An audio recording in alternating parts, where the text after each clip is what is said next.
Welcome to ప్రజా television news బులెటిన్ల ముందుగా headlines. Yellandu నియోజకవర్గంలో మంత్రి పొంగులేటి పర్యటన. హిరా ఫౌండేషన్ ఆధ్వర్యంలో చింతకుంటలో కులమతాలకు అతీతంగా 250 మంది పేదలకు బ్లాంకెట్ల పంపిణీ. ప్రజావాణి దరఖాస్తులను త్వరితగతిన పరిష్కరించాలి జిల్లా కలెక్టర్ కుమార్ దీపక్. సంగారెడ్డి జిల్లాలో ప్రజాపాలనలో భాగంగా ఉత్సాహంగా 2K రన్ కార్యక్రమాలు. ఎమ్మిగనూరు పట్టణంలో కార్డన్ సెర్చ్ ఆపరేషన్. 18వ ఆంధ్ర NCC బెటాలియన్ ఆధ్వర్యంలో జాతీయ కాలుష్య నివారణ దినోత్సవ ర్యాలీ.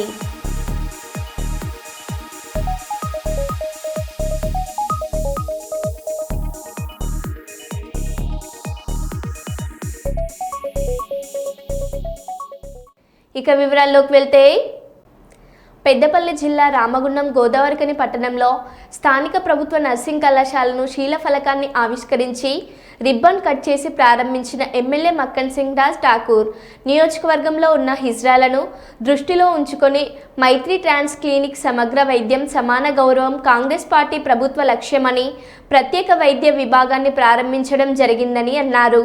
ఈ సందర్భంగా ఎమ్మెల్యే మాట్లాడారు.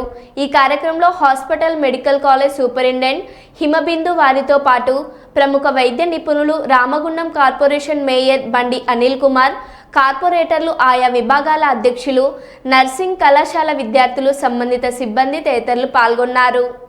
తెలంగాణ వ్యాప్తంగా 16 కొత్త నర్సింగ్ కళాశాలలకు మన ప్రియతమ ముఖ్యమంత్రి వర్యులు రేవంత్ రెడ్డి గారి హయాంలోనే మంజూరై సెంటర్లు కూడా ఉచిత. అదిగో మైత్రి ట్రాన్స్ క్లినిక్, సమాన గౌరవం సమగ్ర వైద్యం. భారతదేశంలోనే ప్రప్రథమంగా ట్రాన్స్జెండర్ వ్యక్తుల సాధికారత కోసం తెలంగాణ రాష్ట్ర ప్రభుత్వం మైత్రి ట్రాన్స్ క్లినిక్లను ఏర్పాటు చేసింది.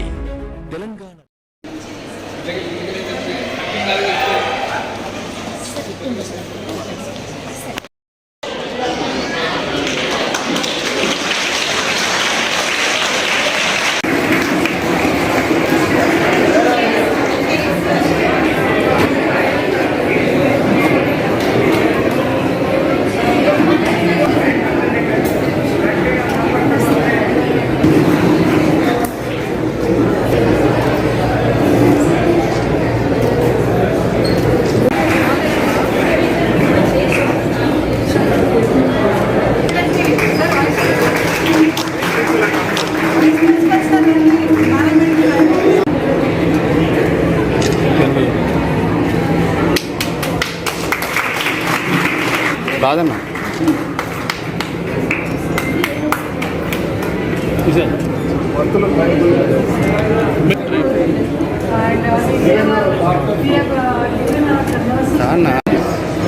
మేడం కొంచెం జరగండి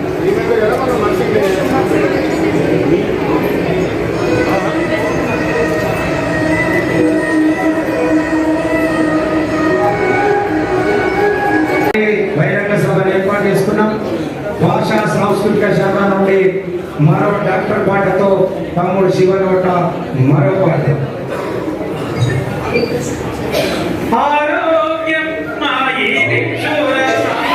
అధ్యక్షుడిగా, శాసన సభ్యుడిగా మీ అందరూ కూడా ఆ కార్యక్రమం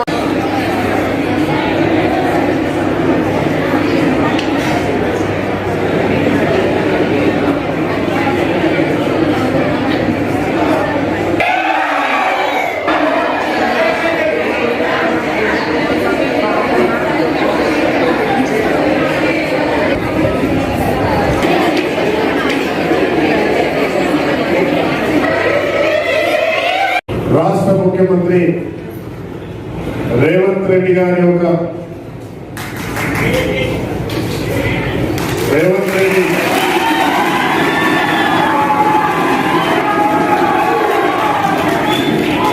కరెక్ట్ గా ఈ రోజుకి 1 year, 1 సంవత్సరం ఈ రోజు పోలింగ్ గడుల పాలన పోయి ప్రజా పాలన వచ్చినప్పుడు చేస్తున్న రోజు. ఈరోజు ఇక్కడ మెడికల్ కాలేజ్ అసంపూర్తిగా చేసిందే రేవంత్ రెడ్డి గారు దీన్ని పూర్తి చేయడానికి అదనంగా కావలసినంత డబ్బు ఇస్తాం, నిధులు ఇస్తామని ఈ మెడికల్ కాలేజ్ ను ప్రోత్సహిస్తూ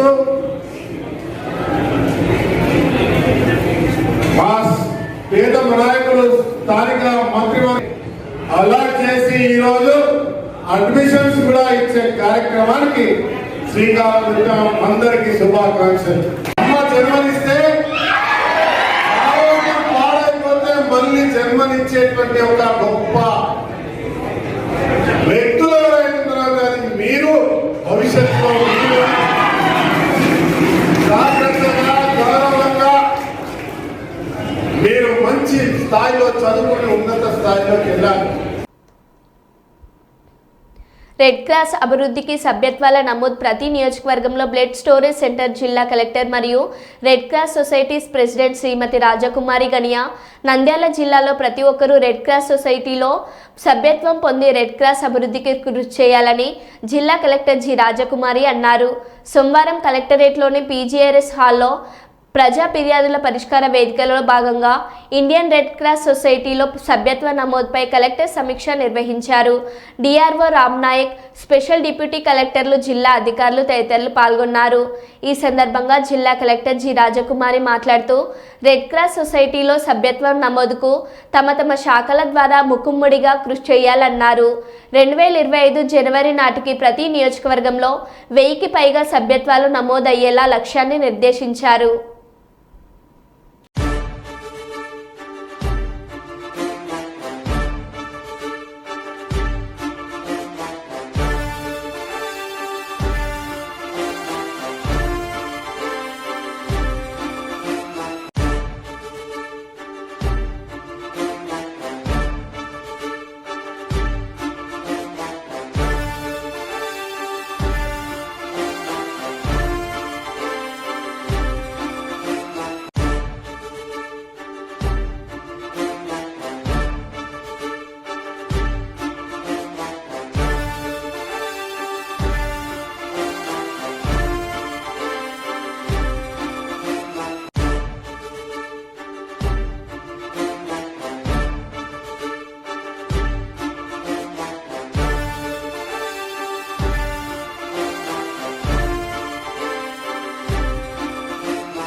నువ్వు నాకు నచ్చావు అన్నాడు, నువ్వు లేక నేను లేదన్నాడు, ప్రేమించుకుందాంరా అన్నాడు, పెళ్లి చేసుకోమంటే ముఖం చాటేశాడు ఓ ప్రియుడు.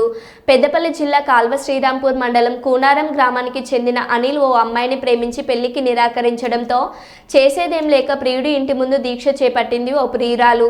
మహిళా సంఘాల వారు అమ్మాయికి న్యాయం జరిగే వరకు దీక్ష విరమించేది లేదని అన్నారు.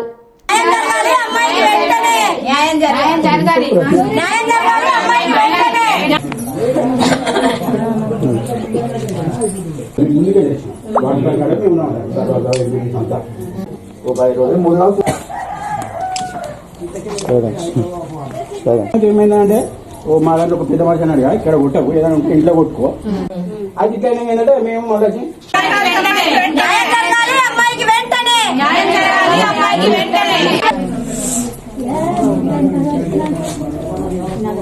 ఇక్కడ కొట్టుకోరు కదా అన్నాడు.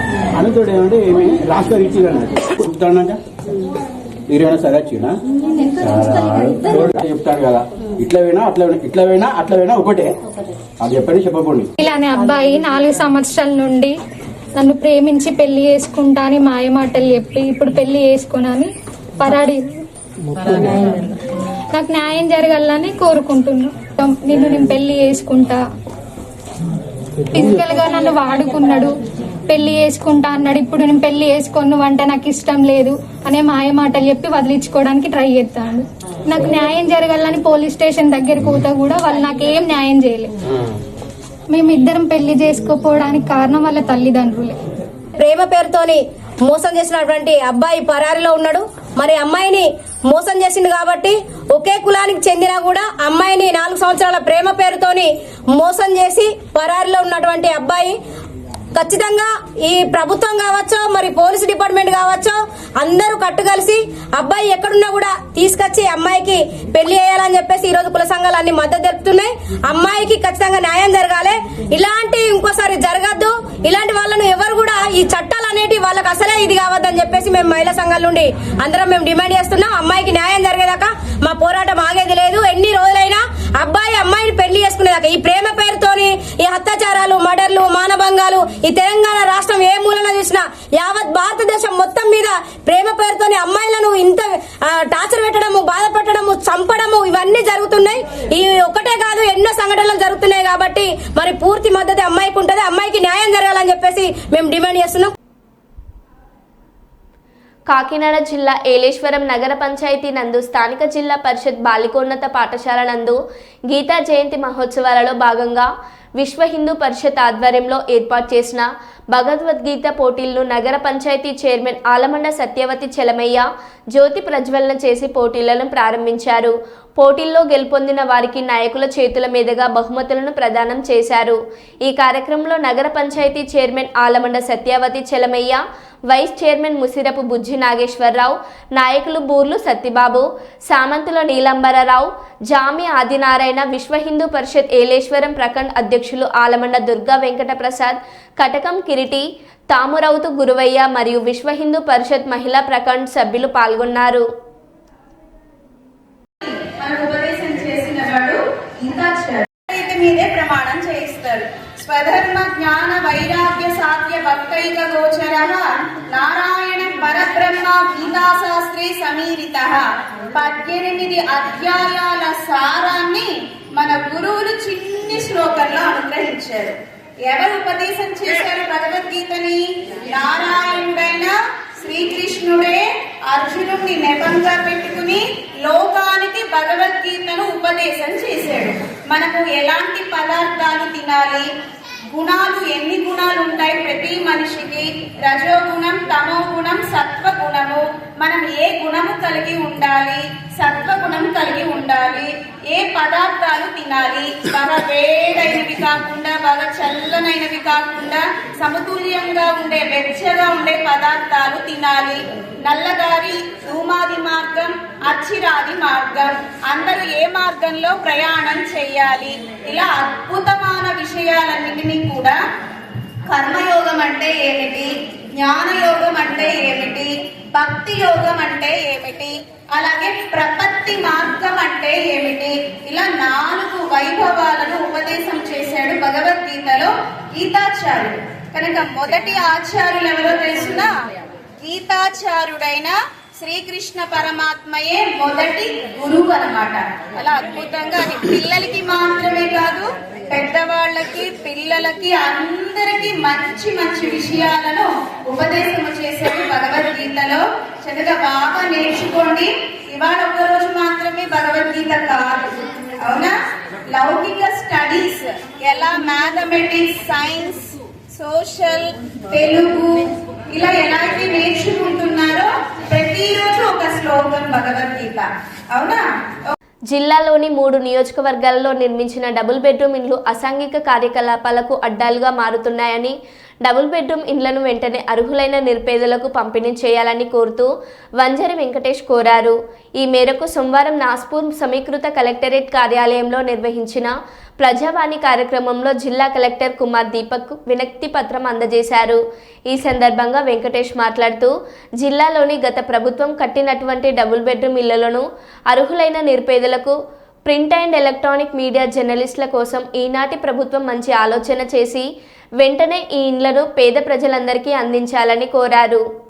ఉన్నది కాబట్టి మరి ఆ డబుల్ బెడ్రూమ్లోని గత ప్రభుత్వం పేద ప్రజల నుంచి దరఖాస్తులు స్వీకరించడం జరిగింది. ఆ దరఖాస్తులు స్వీకరించిన దాంట్లో అర్హత గల జాబితాను కూడా సిద్ధం చేసినప్పటికీ మరి ఆ ప్రభుత్వం వారికి ఉన్న కారణాల చేత వాళ్ళు ఇవ్వలేకపోయారు.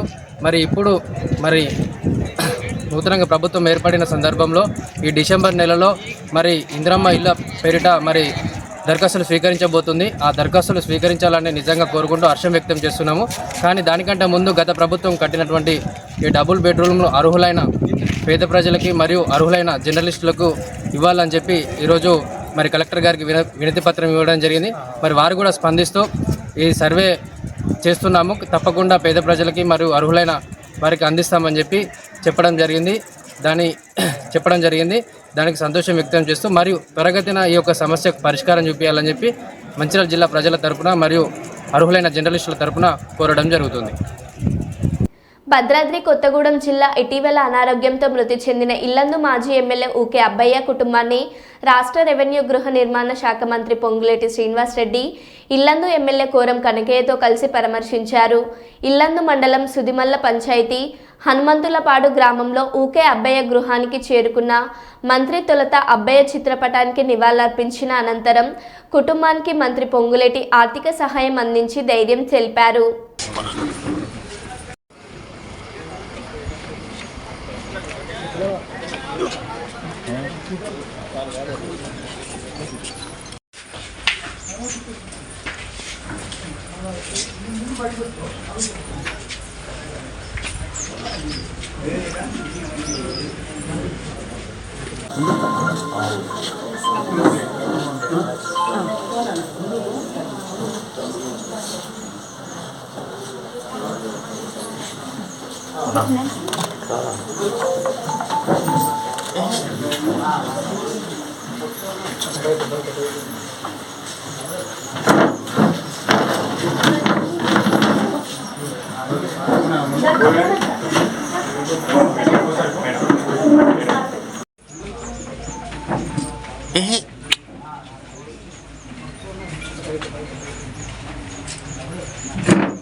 ఫోటో పడాలి కదా,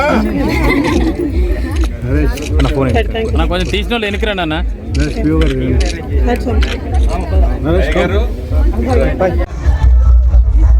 స్వామి ప్లీజ్ స్వామి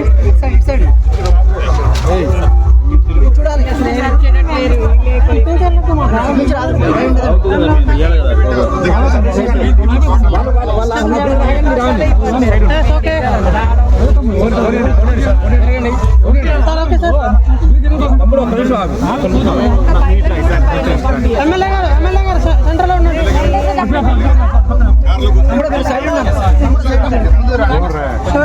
ప్రజావాణి కార్యక్రమంలో అందిన దరఖాస్తులను అధికారుల సమన్వయంతో కృషి చేసి త్వరితగతిన పరిష్కరించాలని జిల్లా కలెక్టర్ కుమార్ దీపక్ సూచించారు. సోమవారం జిల్లాలోని నాస్పూర్లో గల సమీకృత జిల్లా కార్యాలయాల భవన సమావేశ మందిరంలో మంచిర్యాల, బెల్లంపల్లి, రాజవస్వ మండలాల అధికారులు శ్రీనివాసరావు, హరికృష్ణలతో కలిసి ప్రజావాణి కార్యక్రమంలో అర్జీదారుల నుండి దరఖాస్తులను స్వీకరించారు. ఈ కార్యక్రమంలో సంబంధిత అధికారులు పాల్గొన్నారు.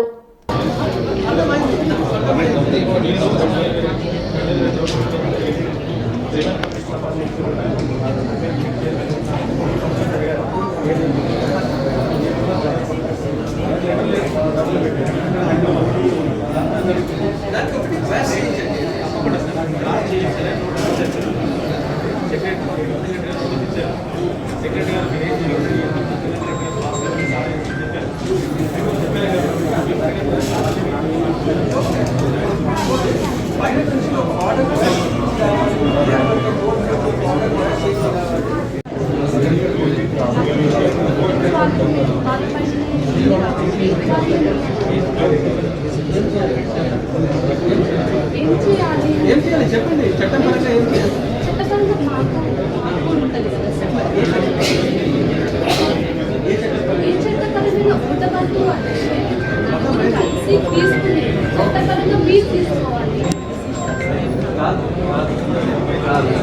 సపోజ్ వాళ్ళకి ఎవరికైనా పట్టాలి, మీకు వాళ్ళు ఇవ్వడానికి రేట్ ఇవ్వడానికి రెడీ, నేను పట్టా చేయగలను, ఇవ్వడానికి రెడీగా లేదు, ఇవ్వడానికి రెడీగా లేదు, సివిల్ కోర్టు నుంచి మీ మాట తీసుకురావాలి, దానికి నేను ఫాలో చేస్తాను.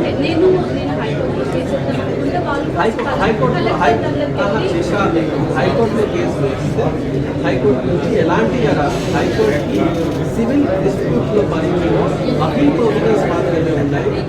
డైరెక్ట్గా ఫస్ట్ అది కాదు, ఫస్ట్ అది లేవు. మీరు ఏం పిటిషన్ పెడతారు? ఈ పిటిషన్ నాకు పరిష్కారం కాలేదు, కలెక్టర్ నుంచి ఈ పిటిషన్ పరిష్కారం కాలేదు, వాళ్ళు చెప్తారు 2 monthsలో 3 monthsలో 1 month డిస్పోజ్ చేయాలి, కానీ దాని నుంచి పరిష్కారం కాదు. మీకు కావాలంటే మీరు సివిల్ కోర్టులో పార్టీషన్స్ మీ ఫేవర్లో ఎంత అమౌంట్ వస్తుంది పర్చేజ్ చేయిస్తారు. వాళ్ళు రాసి ఇస్తే మీరు డైరెక్ట్గా చేయాలి, వాళ్ళు రాసి సివిల్ కోర్టులో పార్టీషన్స్ చేయాలి. హైకోర్టులో డబ్బు మాత్రం ఏమీ ఓకే.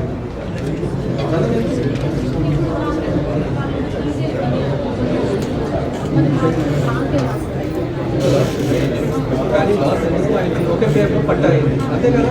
ఆ టైంకి ఏం చెప్పలేదు, ఆ టైంకి చెప్తే ఒక పేపర్ పట్టా రాదు, ఆ టైంకి చెప్పలేదు కాబట్టి. జర్నలిస్టులపై దాడులు, కేసులు బాధాకరం. ప్రింట్, ఎలక్ట్రానిక్ మీడియాల్లో పనిచేస్తున్న జర్నలిస్టులపై దాడులు, కేసులు బాధాకరమని సీనియర్ జర్నలిస్టులు సురేష్ రామస్వామి, మధుసూదన్ రెడ్డిలు చెప్పారు. ఈరోజు కర్నూలు జిల్లా ఎస్పీ నిర్వహించిన స్పందన కార్యక్రమంలో వినతి పత్రం అందజేశారు. అనంతరం బయటికి వచ్చి మీడియాతో మాట్లాడారు. ఈ సందర్భంగా జర్నలిస్టులు సురేష్ రామస్వామి, మధుసూదన్ రెడ్డిలు మాట్లాడుతూ ప్రభుత్వాలు మారుతున్న జర్నలిస్టులపై దాడులు, కేసులు ఆగడం లేదని, రాష్ట్ర ప్రభుత్వం తక్షణమే జర్నలిస్టుల రక్షణ చట్టం తీసుకురావాలని, భవిష్యత్తులో జర్నలిస్టులపై దాడులు జరగకుండా కఠిన చర్యలు తీసుకోవాలని ప్రభుత్వాన్ని కోరారు. ఈ కార్యక్రమంలో సూర్య, రమేష్, చాంద్ బాషా, నరసింహ తదితరులు పాల్గొన్నారు.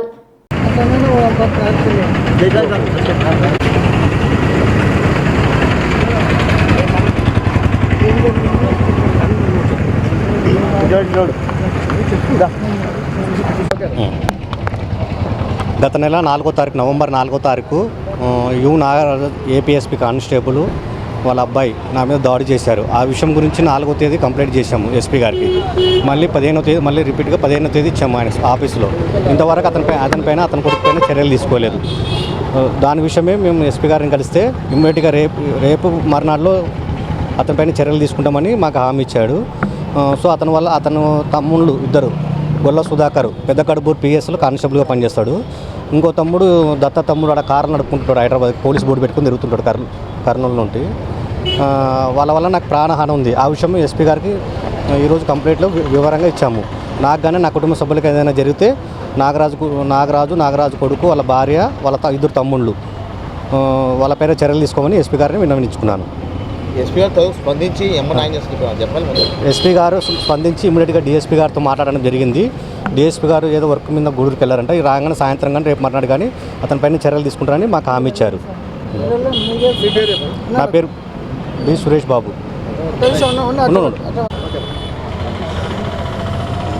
మన జర్నలిస్టులకు రక్షణ లేదనేది ఈరోజు సురేష్ గారి పైన జరిగిన దాడిని చూసే అర్థమవుతుంది.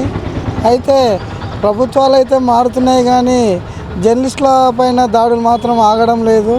మేము ముఖ్యంగా ఒకటే చెప్తున్నాము, అయ్యా జర్నలిస్టులకు పట్ల జరిగిన దాడులపైన వెంటనే యాక్షన్ తీసుకోండి అని చెప్పేసి గత ప్రభుత్వంలో కానీ ఈ ప్రభుత్వంలో కానీ నోరు మొత్తుకుంటున్నాము.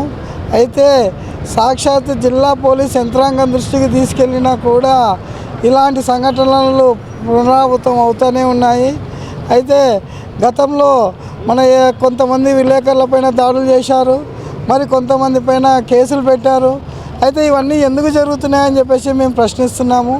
మేమైతే ప్రజా సమస్యలను ప్రభుత్వం దృష్టికి తీసుకెళ్ళడానికి ప్రజలకు ప్రభుత్వానికి మధ్య వారధిగా ఉండేందుకే మేము జర్నలిస్టుగా వృత్తి కొనసాగిస్తున్నామే తప్ప మేము ఏ స్వార్థం కొరకో ఏ స్వలాభం కొరకో మేము చేయట్లేదు. కనుక ముఖ్యంగా తెలియజేయడం ఏమంటే ఈరోజు సురేష్ పైన జరిగిన దాడిని మేము తీవ్రంగా ఖండిస్తున్నాము. కనుక వెంటనే యాక్షన్ తీసుకోవాలని చెప్పేసి కోరుతున్నాము. అయితే ఈ కేసులు కానీ అలాగే ఈ తప్పుడు ఈ దాడి ఇవన్నీ జరుగుతున్నాయి కనుక దయచేసి జిల్లా పోలీస్ యంత్రాంగానికి చిన్న విన్నవిస్తున్నది ఏమంటే మా పట్ల చిన్న చూపు చూడకుండా జర్నలిస్టుల పైన దాడులు జరిగిన వెంటనే ఏదైనా సమాచారం మీకు అందిన వెంటనే ఆ సమాచారం ప్రకారం మీరు చర్యలు తీసుకోగలరని చెప్పేసి మేము విన్నవిస్తున్నాము. అయితే జిల్లా ఎస్పీ గారికి ఈరోజు స్పందనలో కలిసినాము సురేష్ పైన దాడి జరిగిన విషయాన్ని. అయితే అతనికి ప్రాణహాని ఉందని చెప్పేసి మొత్తుకుంటున్నాడు. కనుక వాళ్ళ కుటుంబానికి రక్షణ కల్పించాల్సిన బాధ్యత జిల్లా పోలీస్ యంత్రాంగంపై ఉంది. కనుక ఇలాంటి జర్నలిస్టులపై దాడులు కానీ కేసులు కానీ పునరావృతం కాకుండా పోలీసులు చర్యలు తీసుకోవాలి. లేని పక్షంలో మేము పెద్ద ఎత్తున ఆందోళన చేయడానికి సిద్ధంగా ఉన్నామని చెప్పేసి ఈ సందర్భంగా మేము తెలియజేస్తున్నాము. మరో బులెటిన్లో మళ్ళీ కలుద్దాం. Stay tune.